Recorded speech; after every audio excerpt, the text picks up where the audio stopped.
Chegando no final da SSI e agora nós teremos a última palestra.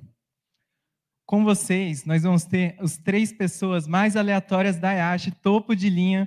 Nós vamos ter o João, o Lucas, o Caio. E, gente, quer saber? Que haja luz, descobrindo a renderização gráfica. Uma salva de palmas para os 3. Olá! Boa noite. A gente vai apresentar aqui para vocês uma palestra sobre computação gráfica, mas especificamente, obrigado, Caio, mais especificamente sobre a pipeline de renderização. Antes de mais nada, é claro, vamos se apresentar aqui. Eu sou o João Gabriel, eu sou diretor-geral do Conway, sou diretor de eventos do Hype e vou estar dando monitoria também de MVGA pelo DAS esse semestre. Opa, obrigado. Oi, gente, meu nome é Caio, estou no 4º semestre aqui de SI. Eu sou secretário da Conway, também sou diretor de infraestrutura da SSI. Oi, gente. Também eu vou ser monitor de IA do DAS esse semestre e faço pesquisa de IC. Olá, gente, boa noite. Meu nome é Lucas. Alguns de vocês talvez me conheçam como um dos monitores de cálculo 1 do semestre passado. Canadá! Esse semestre eu também vou estar na monitoria de MVGA com a professora Carla, dessa vez. Sou aluno do 4º semestre, faço iniciação científica e diretor de organização de projetos da Conway. Aí, vocês pediram, vocês imploraram, vocês foram às ruas, meu Deus, como assim? Agora a gente vai anunciar, finalmente. A maior, a melhor e mais nova entidade de jogos e computação gráfica da IASH!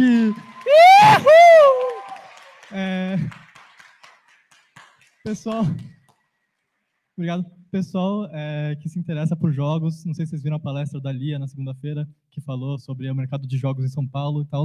Teve gente muita gente interessada, né, em arranjar uma forma de estudar esse tópico. Então, se vocês têm vontade, se têm interesse em computação gráfica ou jogos, depois venham falar com a gente, por favor. E é isso, a gente também, talvez vocês tenham visto no Instagram, @ConwayUSP, se quiserem dar uma seguida. Obrigado. Com underline, importante o underline. Mas, enfim, vamos para a palestra. Bom, o tema é a pipeline de renderização, né? Como é que faz o laser? Aqui atrás. Aqui. Então, a gente vai começar aqui falando de vértices. A gente vai passar pelo o shader de vértices, vai para o clipping, rasterização, shader de fragmentos e termina falando... Quer dizer, a gente não fala muito do frame buffer, mas, enfim. A gente vai detalhar cada uma dessas etapas que... Enfim, vocês vão conhecer muito bem até o final da palestra. Mas antes, vamos começar falando de alguns conceitos básicos de computação gráfica. Alguns desses conceitos vocês já devem estar bem familiarizados, porque eles estão no nosso dia a dia, mas vamos tentar detalhar um pouquinho mais eles, para mais para frente na palestra vocês não ficarem um pouco perdidos também. Então, primeiro de tudo, o que é renderização? A gente vai falar da pipeline de renderização. O que é renderização? Renderização é o processo de partir de um conjunto bruto de dados e chegar, no final, em uma imagem pronta, que vai aparecer na tela do seu monitor. Então, é simples assim, algo bem geral, parte de dados, passa por um monte de etapa, daquela pipeline que eu mostrei, e no final vai ter uma imagem bonitinha na sua tela. Por exemplo, isso aqui é um frame do jogo Elden Ring. Aqui vocês podem ver que tem uma galerinha da pesada fortemente armada aqui, lutando contra um gigante da marreta, e isso aqui é um exemplo, né, de computação gráfica. Enfim, é um jogo, vocês podem ver que é um jogo bem bonito. Enfim, a gente vai ver o que acontece por trás do processo de renderizar cada frame de um jogo como esse. Então, primeiramente, o que são vértices, né? Quando você tem um jogo, você tem a cena do seu jogo, ela é feita de vários objetos, né? Naquele exemplo que eu acabei de mostrar, tinha lá os personagens, tinha as arminhas deles, tinha no fundo umas árvores, o gigante. Todos esses objetos são modelos 3D. E modelos 3D, dentro do seu computador, eles são feitos, na maioria das vezes, de triângulos. Quanto mais triângulo você tem, quanto menores eles são, você consegue representar mais detalhes. Então, esse daqui, nesse exemplo, o coelhinho, ele é uma forma meio exagerada de mostrar, né? Porque vocês podem ver que os triângulos são bem protuberantes, mas até mesmo formas ultra complexas, todas são feitas com pequenos triangulinhos. E cada triângulo, como vocês devem ter visto no ensino fundamental, ele tem 3 vértices, né? 3 pontas. Então, aqui, partindo de vértices, a gente consegue conectar eles com os arestas, e aí a gente tem triângulos com triângulos. A gente junta eles para fazer faces, A gente junta as faces para fazer polígonos e superfícies, e juntando superfícies, a gente tem um objeto completo, que a gente vai usar como modelo 3D para o nosso jogo.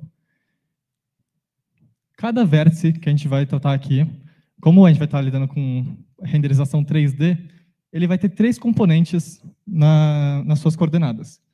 O x1, quer dizer, o x, o y e o z, né? X aqui na horizontal, y na vertical e z na profundidade. E, então, resumindo, cada triângulo nosso vai ter 3 vértices e cada vértice vai ter 3 componentes. É importante vocês terem isso em mente para o resto da palestra, porque a gente vai falar bastante de vértices aqui e manipular esse x, y e z. Agora eu falei, né, que no final da pipeline a gente vai ter uma imagem. Do que é feita uma imagem? Vocês devem saber, né, que é feita de pixels. Então o pixel nada mais é do que um pontinho ali, uma amostra da cor da nossa imagem em uma determinada posição. Então se a gente olhar aqui para a cara do Killer Queen, do Jojo Aventura Bizarra, vocês vão ver que se a gente der zoom no olho dele, dá para ver um negócio meio quadriculado, né? Esses são os pixels, vocês devem conhecer, né, de pixel art e tudo mais. São eles, e eles têm, enfim, cor e posição. Então, se a gente pegar aqui uma imagem Full HD, por exemplo, do Vin Diesel, ela tem 1920 pixels de largura e 1080 pixels de altura. Se a gente fizer as contas para ver quantos pixels tem nessa imagem, a gente vai chegar à conclusão de que ela tem 90 octilhões de pixels. É pixel pra cacete. Então, a gente vai estar lidando aqui com grandes quantidades de enfim, informação para ser processada a cada frame, né? Se a gente tem que gerar uma imagem a cada frame no nosso jogo, a gente tem que gerar essa cacetada de pixels. E, como eu já disse antes, né, os pixels eles têm uma posição, no caso desse aí escolhido, a posição dele é o bíceps do Vin Diesel, e eles têm uma cor. Nesse caso aqui, a gente está representando em hexadecimal a cor dele. Então, está aqui, ó, hashtag A53749. É a cor dele. Vamos entender um pouquinho melhor o que são as cores, por fim. Opa, caraca, spoiler demais, deu bug. Calma, deixa eu voltar. Aí. Opa, problemas técnicos. Aqui. Ok. Entendendo cores. As nossas cores, quando a gente está representando elas no computador, tem várias formas de representar, tipo a HSL, mas a principal é RGB, que a gente vai dividir nossa cor em 3 componentes principais. Quebrou aqui. Aí, voltou. 3 componentes principais. R de vermelho, G de verde e B de azul. E aí, combinando cada um desses componentes com uma determinada proporção de cada um, a gente chega em qualquer cor que a gente quiser. A gente geralmente vai estar usando aí 8 bits para cada um dos componentes. Então, 8 bits para o vermelho, 8 para o verde, 8 para o azul, que no total dá 24 bits, que possibilita que a gente represente no total mais de 16 milhões de cores. Esses númerozinhos que a gente vai usar aí para calcular nossas cores, eles vão ser enviados então para o monitor, e aí dependendo do quão alto o número é, mais o LED vai acender. Porque dentro do seu monitor, você talvez já tenha visto, né, mas dentro de cada pixel tem 3 LEDzinhos, 3 subpixels, cada um com uma dessas cores. E, enfim, se você passar para aquele LEDzinho específico, 255, por exemplo, que é o maior número que você consegue representar com 8 bits, ele vai ficar 100% aceso. Se você passar 0, que é o mínimo, ele vai ficar 100% apagado. Aí, passando algum valor intermediário, né, ele vai acendendo conforme o valor. Então, resumindo tudo que a gente viu agora no começo dessa introdução, o nosso processo de renderização vai ser a gente partir de um conjunto de vértices, passar ele por vários estágios da nossa pipeline e, no fim, obter uma imagem, que é basicamente você decidir a cor de cada pixel que você tem na sua tela. Passando agora para o Caio, ou para o Lucas. Olá, novamente, gente. Então, transformações, né? Aí a gente chega naquele contexto. Estamos aqui, fim da semana de SSI, sexta-feira à noite.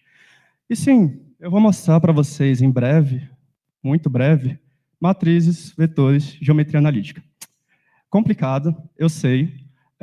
Eu acho que algumas pessoas não têm um relacionamento muito bom com isso, mas eu prometo que a gente vai tentar deixar o mais sucinto possível para ser fácil de digerir, até porque a nossa palestra é uma palestra introdutória para vocês se interessarem por esse mundo tão legal, bacana, da computação gráfica. Quando a gente fala sobre... Eita! O que houve? Ah, é do meio. Entendi.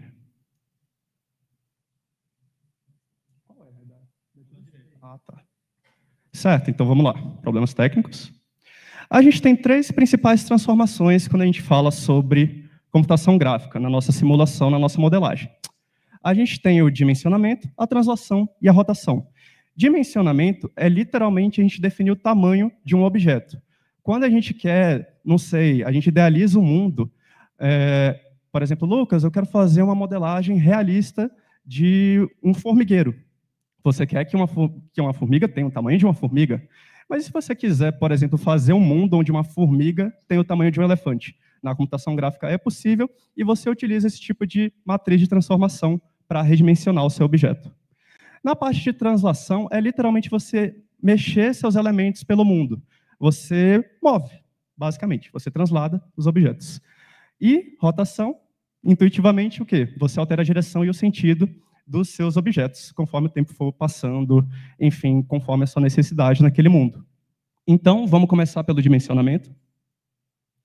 Dimensionamento, que nem eu falei, é sobre você definir as proporções, é sobre você adequar os tamanhos. Então, por exemplo, eu quero trabalhar em um joguinho de One Piece, e o Luffy, por acaso, ele faz um Elephant Gun e deixa o punho dele gigantesco. Como é que eu faria isso? Você consegue aplicar transformações para deixar o braço dele desse tamanho.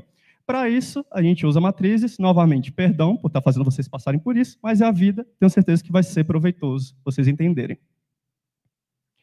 Então, a gente tem essa matriz aqui para dimensionamento. Na diagonal principal dela, a gente tem alguns valores ali, e no resto ela está zerada, né? No caso, esses valores aqui, eles são fatores de dimensionamento, de redimensionamento nos respectivos eixos. Todas as matrizes que eu vou mostrar para vocês, a gente multiplica. Tem algumas que eu vou falar para vocês sobre soma vetorial, mas a gente sempre vai realizar a multiplicação até quando a gente quiser somar os nossos vetores. Então, quando a gente fala sobre essa matriz aqui, a gente vai dar um exemplo para vocês no nosso R2, agora com a versão simplificada, né? Como a gente vai estar em um espaço bidimensional, a gente não vai usar uma matriz 4x4. Por que é 4x4, Lucas? Sendo que são três componentes, comprimento, largura, profundidade. Por que tem 4? Já vou explicar, tem a ver com coordenadas homogêneas, é uma convenção que a gente segue. Mas, enfim, aqui, para o nosso exemplo bidimensional, a gente vai ter um convidado especial, que é o nosso querido John China, como foi spoilado agora há pouco.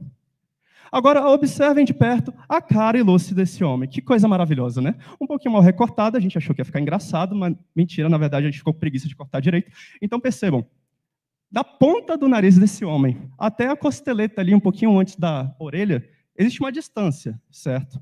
Concordam comigo? Existe uma distância, vocês estão vendo ali. Da ponta do nariz dele até o topo daquela careca maravilhosa e lustrosa que ele tem, temos outra distância. A gente vai utilizar isso como os nossos componentes nesse exemplo. São os nossos vetorzinhos. No caso, a nossa componente horizontal vai ser a nossa componente A, e na vertical, a nossa componente B. Aí a gente vai definir esses valores, ambos iguais a 1. Nossa, mas a componente A claramente é menor do que a componente B. Não interessa, a gente vai simplificar aqui, vocês não queriam ver um número fracionário ali. Enfim. Vamos então para o nosso R2 novamente. Aí agora, a gente tem aqui as nossas componentes do nosso querido John China. E se a gente quiser aplicar um redimensionamento nele? A gente vai utilizar essa versão 2x2, que é uma versão simplificada daquela matriz que eu mostrei anteriormente para vocês. Se a gente multiplicar por essa matriz aqui, quem chuta o que vai acontecer? Nada, porque isso aqui é uma matriz de identidade. Então, não vai acontecer nenhum redimensionamento. Mas e se a gente quiser fazer uma multiplicação por essa matriz aqui, diferenciada com o valor 4 ali? O que vai acontecer é que, como resultado, a gente vai ter a componente horizontal do nosso querido John China sendo 4 vezes maior. Na nossa modelagem, o que vai acontecer? A componente horizontal dele vai quadruplicar. Então, a gente vai ter um redimensionamento do nosso querido John China. Então, sem mais delongas, o que vai acontecer com ele? Tadam! Ele tem a nossa componente horizontal quadruplicada. Nossa, Lucas, beleza, entendi perfeitamente, muito intuitivo esse seu exemplo, etc. Mas e na vertical, o que vai acontecer? Na vertical, siga essa intuição, mesma coisa. A gente faz a multiplicação aqui por 4, a gente vai ter um redimensionamento na vertical. E olha só, tadam, 4 vezes maior, uma careca agora muito mais pontiaguda e protuberante. Vejam bem. Agora, quando a gente fala sobre translação, translação é literalmente a gente mover um objeto por aí, certo? A gente mover os nossos objetos pelo mundo. Para isso, a gente utiliza uma matriz também para realizar essa operação. Possivelmente a matriz mais tranquila. Então, aqui a gente tem a nossa matriz para translação. E agora eu volto lá. Por que é uma matriz 4x4? Porque percebam ali o que acontece na nossa diagonal principal. Eita. Nesse caso, fica tudo igual a 1, e na coluna mais à direita, a gente tem as nossas novas componentes. Como eu falei para vocês, a gente uniformiza para sempre multiplicar. Tx, Ty e Tz são os valores que vão ser somados nas nossas componentes. A gente vai somar pelo processo lá de multiplicação das matrizes. A gente vai ter esse resultado aqui, a gente vai deslocar a posição do nosso objeto. Então, um exemplo que existe aqui é o Mine. Né? Você está lá jogando, bateu aquela crise, aquela ânsia anual de jogar um Mine, fazer um servidor com o seu amiguinho, o mundo survival do zero.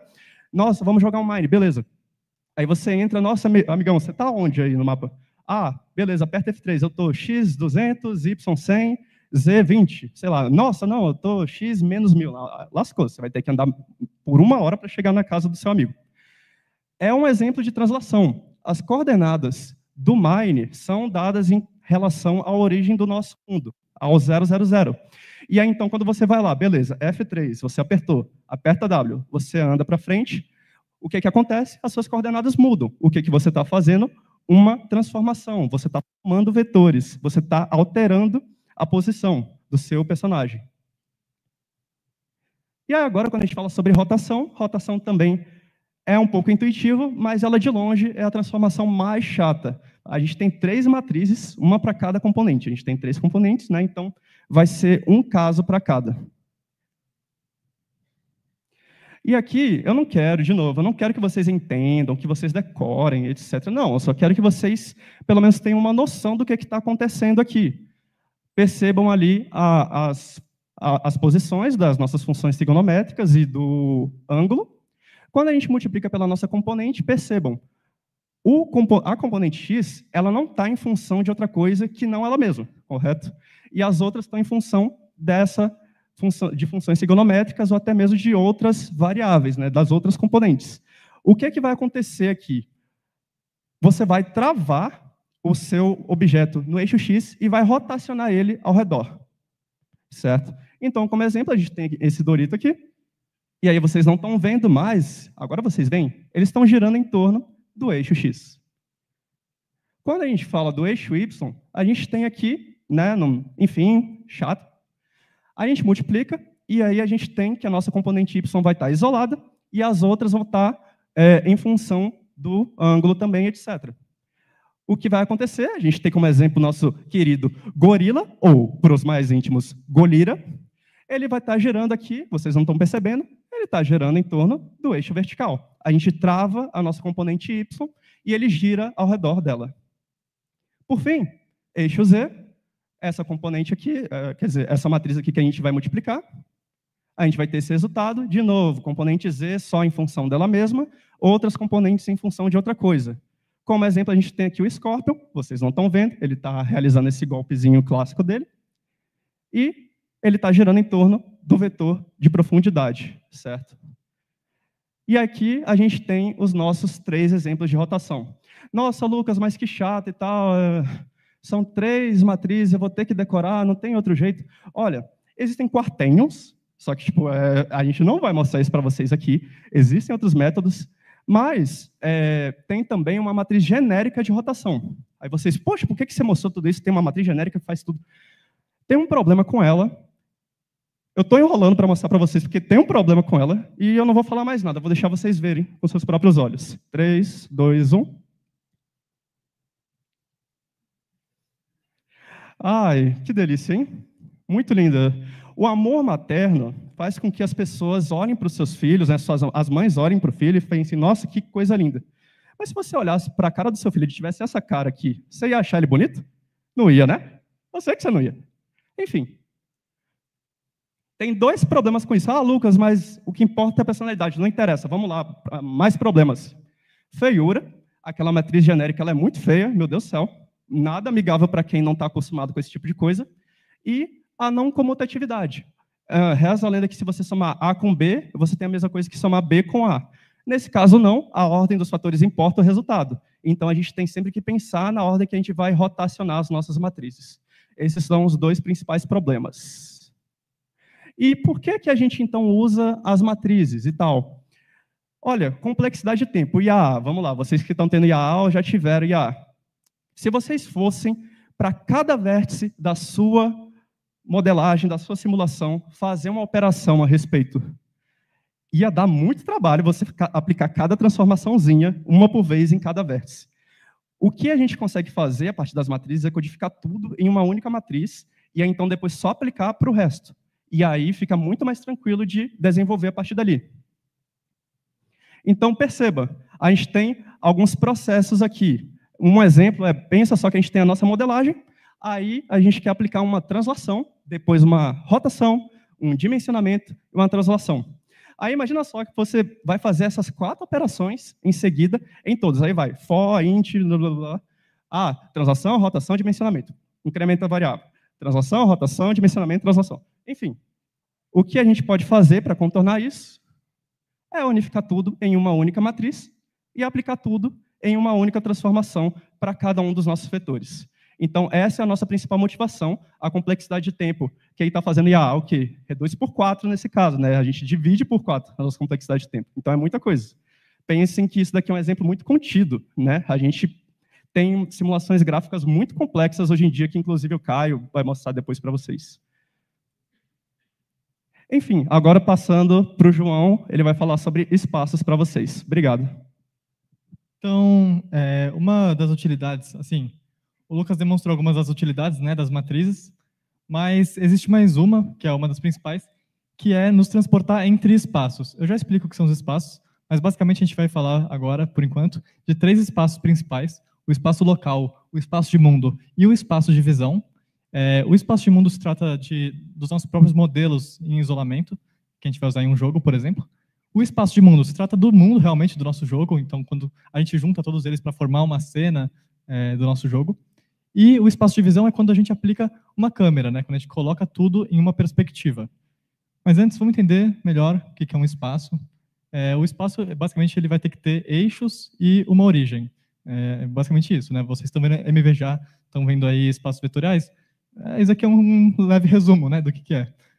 Mas, enfim, no nosso caso, a gente vai estar tratando principalmente de espaços tridimensionais. Então, vai ter, né, o eixo x, y, z. E a origem, é claro, é o ponto 0, 0, 0. Então, vamos para o primeiro espaço. O espaço local.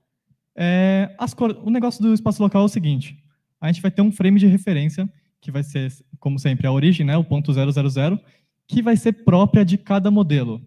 Então, a gente tem vários modelos, obviamente, no nosso jogo, né? Então, vamos pegar aqui, no caso do Steve Minecraft. Ele, no modelo dele, no arquivinho lá, Steve, ponto alguma coisa, tem o seu próprio sistema de coordenadas. E a origem, no caso do Steve, fica dentro da cabeça dele. Então, a gente não chegou a falar sobre isso, mas não em profundidade, mas os modelos 3D, eles são definidos apenas como uma superfície. Então, o Steve, ele é vazio por dentro, que nem muitos alunos de SI. E a origem do Steve fica dentro da cabeça dele, bem no centro. Então, se a gente quiser falar, por exemplo, das coordenadas de um vértice arbitrário, vamos falar esse vértice aqui da mão dele. Esse vértice vai estar expresso nessas componentes em função da origem, né, relativos à origem, melhor dizendo. Então, ele está, vocês podem ver, está um pouco para baixo aqui da cabeça e está um pouco para a nossa esquerda aqui, né? Então, o seu componente y, né, por estar abaixo ali da origem, seria negativo. Seu componente x, por estar um pouco para a esquerda, também seria negativo. E vocês entenderam, né? Tudo expresso em relação ao centro ali, que é a cabeça dele. Agora, a gente precisa, né, claro, colocar vários modelos no nosso mundo, né, no nosso jogo.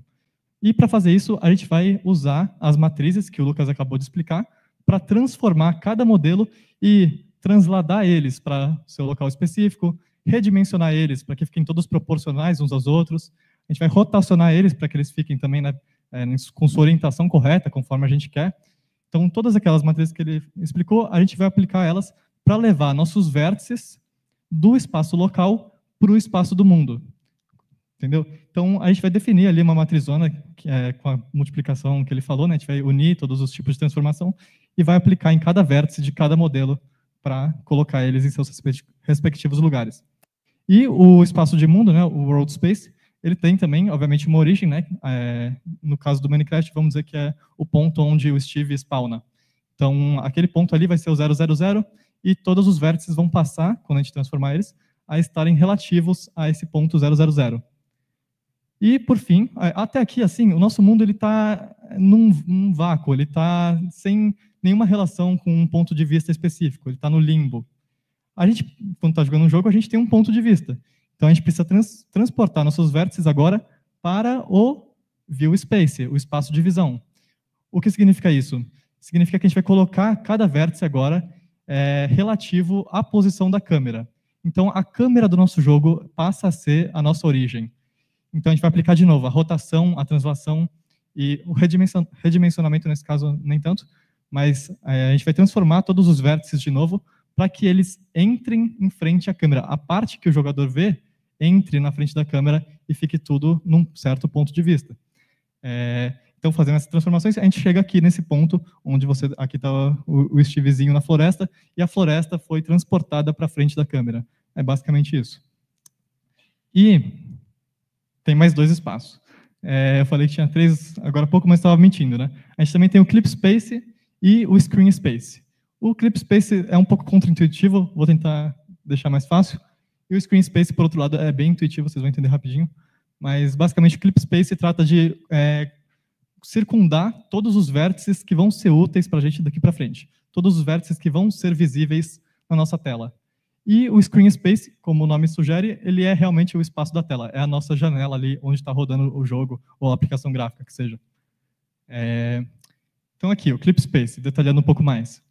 Bom, se a gente fosse, daqui para frente, calcular o que acontece com cada vértice do nosso mundo inteiro, seria um baita desperdício de poder computacional, porque só uma parte pequenininha do nosso mundo é visível na imagem final do nosso programa, né? Então, se a gente fosse...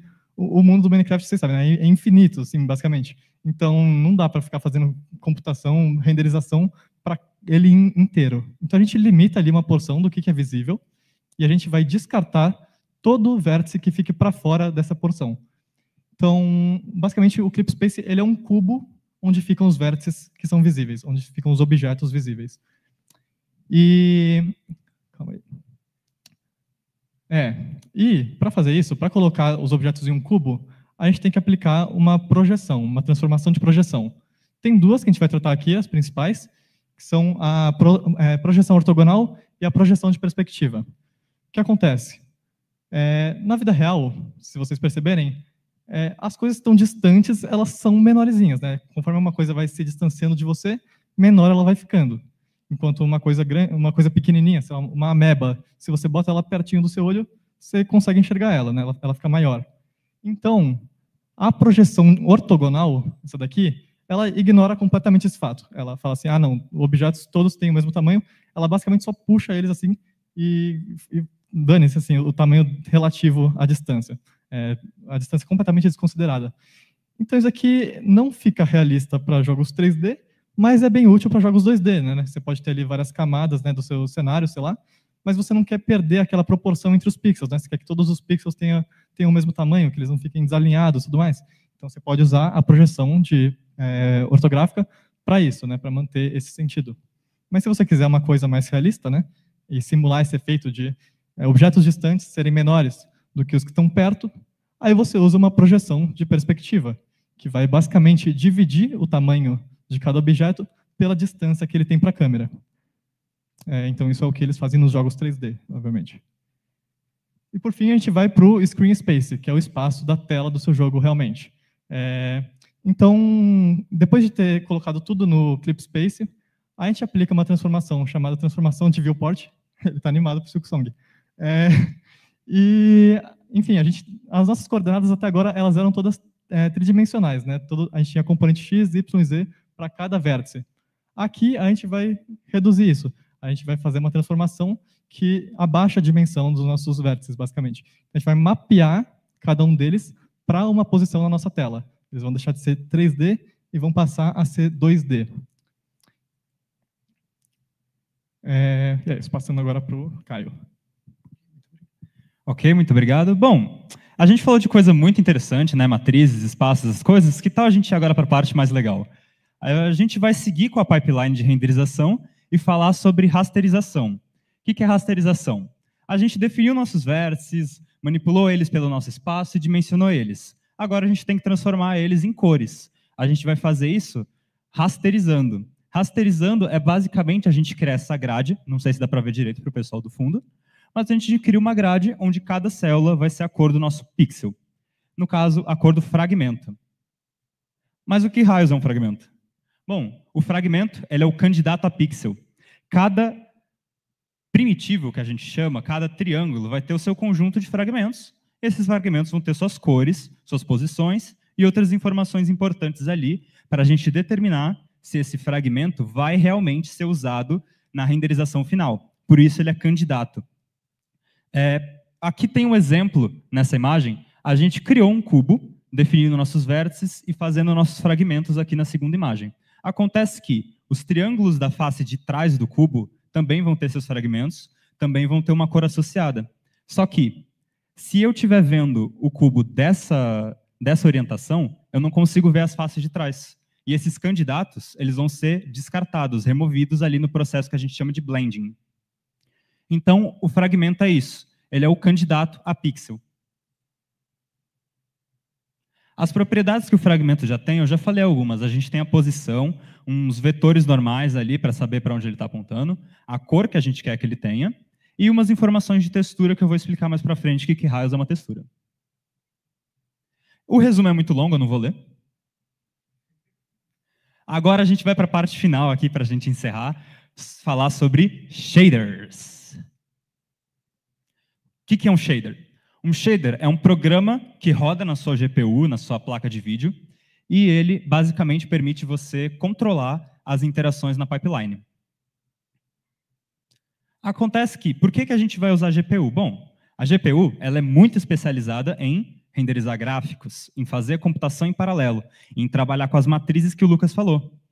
E enquanto a CPU, ela não é exatamente muito boa nisso. Como a gente pode ver nesse diagrama que é altamente evidente, a gente aprendeu em OAC, para quem já teve, que a CPU ela é especializada em coisas sequenciais. Enquanto a GPU, claramente ela é o Star Platinum, ela é muito rápida, ela é muito boa em fazer cálculos com matrizes e em paralelo. Por isso também ela é usada para treinamento de modelos de linguagem e mineração de Bitcoin. E, obviamente, renderizar as coisas na sua tela. Agora eu vou falar sobre os dois principais shaders que a gente vai falar.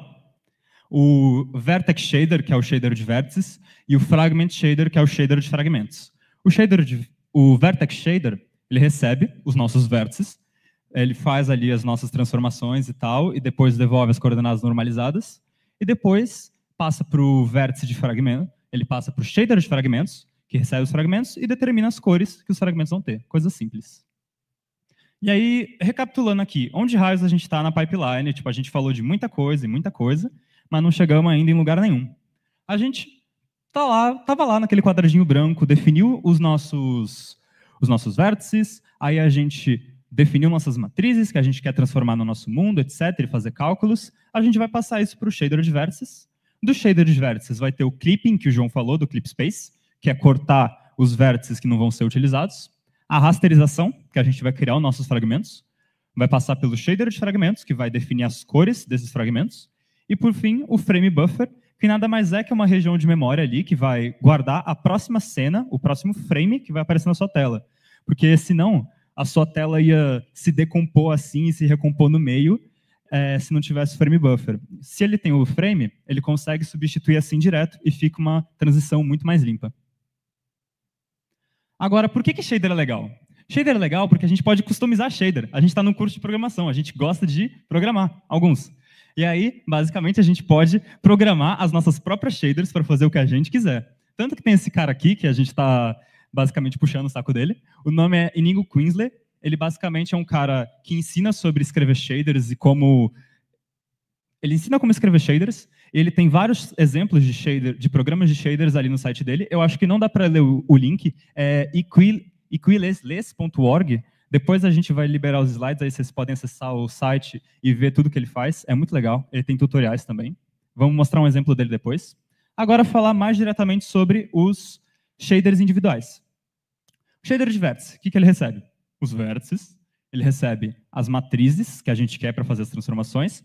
A cor que a gente quer que aquele vértice tenha. A gente pode definir isso. Os vetores normais ali, que a gente pode deixar calculado. Para quem não sabe, a gente consegue com produtos ali vetoriais. Vocês vão ver isso mais para frente, ou já viram. Umas propriedades extras dos materiais que a gente pode querer lá na fase dos fragments. Isso é importante aqui para o output. Aí a gente faz lá nossas computações, calcula matrizes, etc. Cria as coordenadas normalizadas ali, bonitinhas, do viewport que o João falou. E aí a gente pode passar para frente. A gente recebe valores no shader de vértices e pode passar para os próximos shaders. No caso, o shader de fragmento. Agora, por que falar do shader mais legal? O shader de fragmento. Por que ele é mais legal? Porque dá para você fazer as coisas que você vê na tela. Você pode colorir eles, você pode replicar um sistema de iluminação, você pode adicionar uma textura para contextualizar uma imagem. Aí, basicamente, a gente recebe o nosso fragmento ali e define uma cor para ele, lá no formato RGB. Bom, a parte da cor era fácil de explicar, é só você definir o RGB. Agora, a iluminação, um negócio legal. Eu não quero só ter, não sei, essa barra vermelha aqui. Eu quero ter uma coisa um pouquinho mais legal, tipo esse cubo aqui, iluminado, bonitinho. Como a gente vai fazer isso? A gente vai usar a matemática vetorial para, assim, a gente vai traçar a rota que a luz faria e, com isso, vai aumentar a intensidade de cores, ou diminuir, que a nossa superfície vai ter. Voltando aqui, eu vou falar para vocês, para poder dar uma contextualizada, o modelo de Phong. Ele é um cara que criou esse modelo de iluminação, é um passo a passo para você seguir, para você tentar criar objetos um pouquinho mais realistas. A gente pode ver o produto final aqui, só que a gente vai explorar as outras 3 etapas. Existem outros modelos para iluminação, tipo, tem o modelo de Blink, aí o modelo de Blink se combina com o modelo de Phong, eles fazem o modelo de Blink-Phong, e alguns outros também, que não vale mencionar aqui. Mas como é que a gente chega no modelo de Phong? A gente começa com luz ambiente. Luz ambiente, o que é? Sabe quando está escuro no seu quarto, mas você ainda consegue ver a forma das coisas porque tem uma luz vindo da janela ou debaixo da porta, ou porque sua visão só se adaptou à escuridão, como estudantes de SI? Aí, basicamente, a gente define um nível mínimo ali de luz ambiente, onde a gente ainda consegue ver levemente a forma do nosso cubo. Tipo, eu não sei se dá para ver ele aí do fundo, mas ele também tem um leve tom de vermelho. Mas é um vermelho bem escuro, não tão escuro quanto o fundo absolutamente preto absoluto. Fazendo isso, a gente passa para a luz difusa. Ela age no world space, basicamente. A gente tem um foco de iluminação, que digamos que seja uma lâmpada ali do fundo. Essa lâmpada, ela criaria um feixe de luz imaginário ali, que acertaria a nossa superfície, e dependendo, se ela acerta a superfície, a gente aumenta a intensidade de luz daquela face. Se não, a gente mantém ela escura. Tanto que agora a gente tem uma face do nosso quadrado muito mais vermelha, um vermelho muito mais vibrante que a outra face. Aí vem a parte um pouquinho mais chata, que é a luz especular. Sabe quando você tem uma superfície reluzente? E aí você consegue ver nessa superfície o reflexo da luz e ela segue o seu ponto de vista? Talvez dê para tentar fazer isso com alguma coisa aqui, eu acho que não. É tudo meio madeira, não reflete muita luz. Mas como é que a gente cria uma luz especular? A gente tem esse diagrama aqui. Eu tenho minha superfície, tenho meu foco de luz. Essa luz atinge a superfície e reflete em L'. Só que aí tem o vetor de visão da câmera. Existe um ângulo entre o vetor de visão, basicamente o observador, e a luz refletida. Se esse ângulo for muito pequeno, a gente pode definir o quão pequeno a gente quer que seja, ele aumenta a intensidade de luz que vai ter naquele ponto, criando esse pequeno... Não é uma esfera, é um círculo mais luminoso ali no objeto que você está olhando. Combinando essas três formas, a gente cria o modelo de Phong, onde a gente pode ter um objeto que reflete luz, é iluminado e reflete luz. É uma das coisas legais que dá para fazer com shader. Agora, o que provavelmente todo mundo quer ver é sobre textura, porque assim, ter as coisas coloridas de uma cor só não é muito legal, mesmo que elas sejam iluminadas. Como é que a gente faz uma imagem aparecer na tela? Bom, a gente pega uma textura. Uma textura é nada mais nada menos que uma imagem que a gente vai mapear para os nossos fragmentos. Ali o exemplo do Obama Prisma. Eu tenho um prisma, ele tem 5 vértices, aí são 4 triângulos e um quadrado embaixo. Todos eles têm fragmentos. Eu vou pegar a minha imagem ali, que é um PNG, e mapear cada um desses pixels para ser a cor dos meus fragmentos. Basicamente, por que textura? Porque a gente está envolvendo essa superfície com uma imagem, fazendo um embrulho, mais ou menos, dando textura à nossa superfície, basicamente. E aí, a gente agora vai falar de exemplos para poder acabar. Basicamente, esse daqui é o Hello World da computação gráfica, é você fazer um triângulo RGB. Por que ele é o Hello World? Porque ele é bastante simples, tipo, na sua primeira hora, talvez um pouco mais, se você tiver uns probleminhas ali de configuração com C++, bem comum, você consegue replicar isso de uma maneira bem fácil. Você só tem que definir 3 vértices, colorir um de vermelho, outro de azul, outro de verde, e aí a pipeline de renderização ela vai fazer uma interpolação ali, que vai dar esse efeito RGB durante o meio do triângulo. O próximo exemplo, um pouco mais legal, já que a gente falou tanto de Minecraft, um Minecraft com shaders. Aqui é um ótimo exemplo de tipo textura, tudo tem uma textura no Minecraft. Iluminação, a gente tem um sol ali, ele está criando feixes de luz que estão criando uma sombra, estão refletindo ali na água, fazendo uns efeitos mais legais. Esse efeito de água é bem difícil, na verdade, por falar. Agora, outro exemplo legal que a gente pegou na internet, buraco negro. Basicamente, essa pessoa aí, ela fez uma simulação de buraco negro usando C++ e shaders. Basicamente, ela configurou ali para, tipo, a luz, ela poder seguir o caminho que o buraco negro estaria criando na sua distorção ali. Por causa do poço de gravidade, ele até fez essa grade ali para demonstrar. Tanto que, se você vê, quando um objeto passa atrás, ele cria esse aro de distorção. Então, ele fez tudo isso manipulando Fragment Shader e Vertex Shader. E agora, como eu tinha falado, esse é um exemplo do Inigo. Tipo, essa foto aí que parece tipo o filme do Senhor dos Anéis, essa cordilheira, montanhas com nuvens, sol e tudo, sombra e textura, ele fez tudo isso usando umas incontáveis linhas ali de código de Vertex Shader e Fragment Shader. Tipo, é bem impressionante. Concordo? Espero que sim. E o resumo, basicamente, é o quê? Shaders são programas, eles rodam na GPU, eles permitem você editar a sua pipeline de renderização e fazer coisas bem legais. Basicamente isso. E a gente encerra por aqui. A gente agradece muito a todos vocês aqui por terem visto a nossa palestra.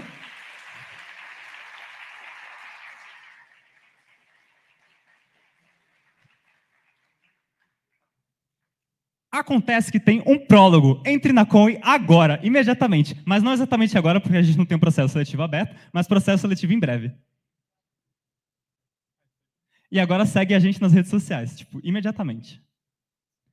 Tem o nosso Instagram e o nosso LinkedIn. Dúvidas?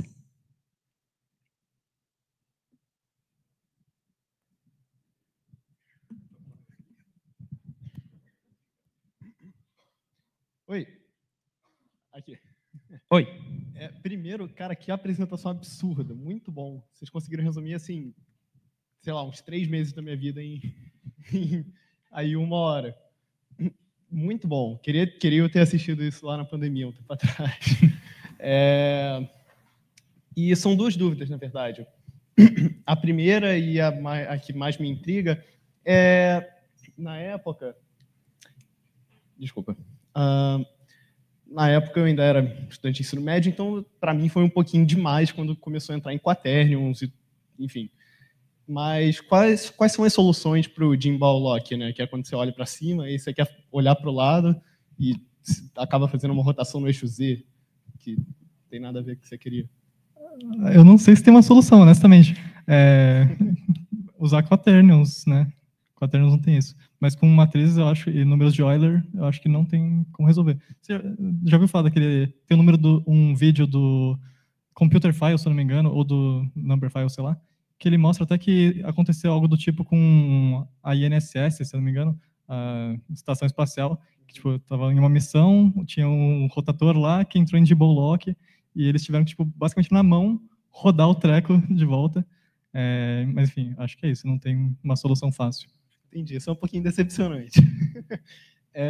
E a segunda, quando a gente usa coordenadas homogêneas, a gente ganha algum tipo de performance do que só alocar um outro vetor para armazenar os valores? Sim, as coordenadas homogêneas são o que possibilitam a gente combinar as transformações de rotação e a de rotação e de dimensionamento com a de translação, né? Então a gente adiciona aquele quarto componente 1 nas coordenadas de cada vetor, de cada vértice, justamente para que aquele 1 sirva como um jeito ali, um hackzinho, um truque, para que a última coluna da nossa matriz de transformação multiplique ele e vá adicionando aquele 1 multiplicado por algum valor em cada um dos componentes. Então, isso é bom para performance, porque, que nem o Lucas explicou, né?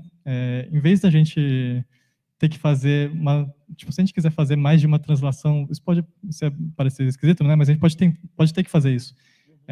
Se a gente quiser fazer um shearing, por exemplo, que é uma transformação que a gente não explicou, que basicamente se consiste em você transladar, rotacionar e depois transladar de novo. Transladar, dimensionar e transladar de novo. São 2 translações. Então, se a gente consegue unificar tudo isso em uma matriz só, a gente, em vez de multiplicar cada vértice do nosso objeto por, não sei, n matrizes, a gente pré-multiplica essas n matrizes em uma só, e ele depois multiplica cada vértice por essa matriz unificada. Então, isso é de muito valor. Assim, eu acho que sem coordenadas homogêneas, a nossa capacidade de computação gráfica estaria relativamente bem abaixo assim, do que é atualmente. Boa, boa. É porque eu estava pensando só quando a gente tem que dividir pela coordenada z, né, que também usa.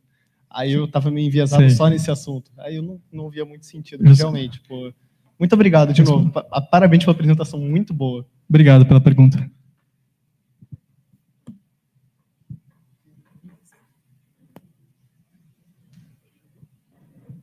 Opa, boa noite. Primeiro, parabéns pela apresentação, vocês manjam muito. Minha pergunta é 2 coisas. A primeira é se vocês podem dar alguma dica do que vai ser no PS, né? O que vai precisar. E a segunda é sobre os jogos. Vocês vão fazer em alguma engine, a Godot, né, que é open source, ou vocês vão, sei lá, fazer no purinho mesmo, dificuldade máxima aí? Como é que vai ser? Tá, eu vou tentar não prolongar demais, porque o pessoal já deve estar querendo assassinar a gente, apedrejar todos nós. Mas no processo seletivo a gente tem uma ideação de deixar ele um pouco mais livre. A gente quer testar, assim, realmente o quanto vocês estão dispostos a botar a mão na massa, a praticar, a aprender. Então, a gente vai provavelmente pedir algum projetinho simples, alguma coisa bem basquinha. Calma, agora me deu um aneurisma. Qual que era a segunda? Projeto, jogos. Então, o nosso negócio da Com é, tipo, deixar aberto para fazer o que você quiser. Então, a gente não tem uma engine fixa de jeito nenhum. Você entra, você gosta de Unity, procura gente que gosta de Unity também dentro da Com e vamos fazer um jogo. Orimoto a gente criou ao longo... Quem é Orimoto é o Caio, esse cara. A gente criou ao longo dos últimos meses um curso de Godot. Conhece a engine? Sim, eu usei um tempinho atrás. Justo. A gente criou um curso de Godot usando Rust, porque o Godot ele permite que você estenda a API dele para outras linguagens, né? Então a gente embarcou nessa. Tem gente trabalhando com Unity, né? O Derek e um outro pessoal está fazendo um jogo chamado Charan com Unity, não, com Godot também, né? Perdão, com Godot também. Mas eu acho que tem gente mexendo com Unity, Derek, agora você me diz. Eles estavam mexendo com Unity, só que deu problema. Clássico Unity. Então, mas se quiser entrar e fazer com que tenha mais Unity na Com, fica à vontade. Beleza, obrigado. É isso. Vou só para as perguntas do online. Porra, ignoraram. Já, é porque, tipo, se não der tempo para online, fica difícil para eles perguntarem depois. Quando falamos de espaço, objetos em 3D, estamos falando somente das hitbox ou essas ficam em outro espaço? Por que os shaders / skins não seriam uma roupa do objeto, ou não necessariamente? Deixa eu ver se eu entendi direito aqui sobre a hitbox. Então, a hitbox ela é meio que outra coisa assim. A gente está falando só de tipo renderização gráfica. Então, na verdade, nada tem uma hitbox, nada é encostado. Num jogo, você criaria uma hitbox, seria uma estrutura de dados ali que define que existe, por exemplo, uma caixinha ali que envolve o seu personagem. Pega o exemplo do Steve do Minecraft, que é mais fácil. Ele é literalmente um paralelepípedo ali. Ele tem uma hitbox.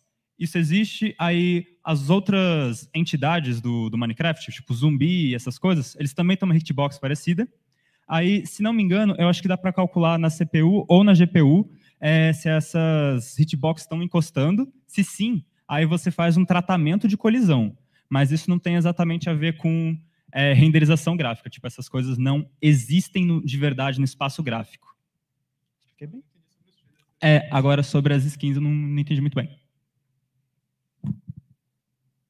Sumiu a pergunta, coitado. Voltou. Por que shaders e skins não seriam uma roupa do objeto, ou não necessariamente? É que assim, os shaders, tipo, o nosso objeto ele não tem uma cor inicialmente, ele é só realmente um monte de vértices, ele é 1 e 0. Então o que os shaders eles fazem é transformar esses 1 e 0 em uma cor de um pixel. Então assim, não existe nada 3D, não existe nada tangível, é só tudo vértices, e a gente decide a cor desse vértice no final. O que tem mais a ver com skin aqui, no sentido que você está falando, provavelmente, é a textura que o Orimoto explicou, né, que a gente gruda ela em uma superfície, mas isso também é só decidir a cor de um vértice, um fragmento, melhor dizendo, né? Então a gente define para onde cada vértice se mapeia em uma imagem, e aí a GPU ela vai interpolar a cor na etapa de rasterização. É basicamente isso. Ok. A gente vai passar para a última dúvida por causa do tempo. Aí, caso for vocês tiverem dúvidas, vocês podem falar com o Caio, o João e o Lucas, ok? Opa, boa noite. Então, as minhas dúvidas eram duas, no caso. Era, primeiro, quando começa a entrar essa necessidade forte de entender todas essas questões de matrizes e tudo mais, porque eu programei um pouco dentro da Unity a questão de jogos, mas nunca me atentei muito a essa parte, consegui fazer um pouco. Eu queria saber quando que entra essa importância. E outra coisa era a capacidade, né, de máquina necessária para rodar umas ideias mais pesadas, tipo Unreal. Olha, você mexeu? Não, mas eu posso porque a câmera já está nível. Sim, assim, está sempre por baixo dos panos acontecendo essas transformações com matrizes, né, quando a gente está lidando com esse tipo de coisa. O que o Unity e outras engines fazem é dar uma abstraída nesse negócio. Então, você vai chamar algum método lá que é tipo, mover objeto para a direita, e ele vai aplicar ali a transformação por baixo dos panos. Então, realmente um wrapper, assim, nessas coisas mais baixo nível, mas se você for programar ali um jogo, fazer sua própria engine, você que vai ter que criar essas abstrações, né? Já sobre Unreal, tipo, eu realmente não sei. Meu PC é fraco demais para abrir esse tipo de coisa, eu acho. Então, sei lá, eu acho que, assim, é uma engine relativamente velha já no mercado, né? O Unreal Engine 5, que é o mais recente, né? Ele eu acho que não vai rodar em algo antiguinho, mas se você pegar uma versão antiga, eu acho que você não deve encontrar muitos problemas, não. Acho que é isso. Gente, uma salva de palmas.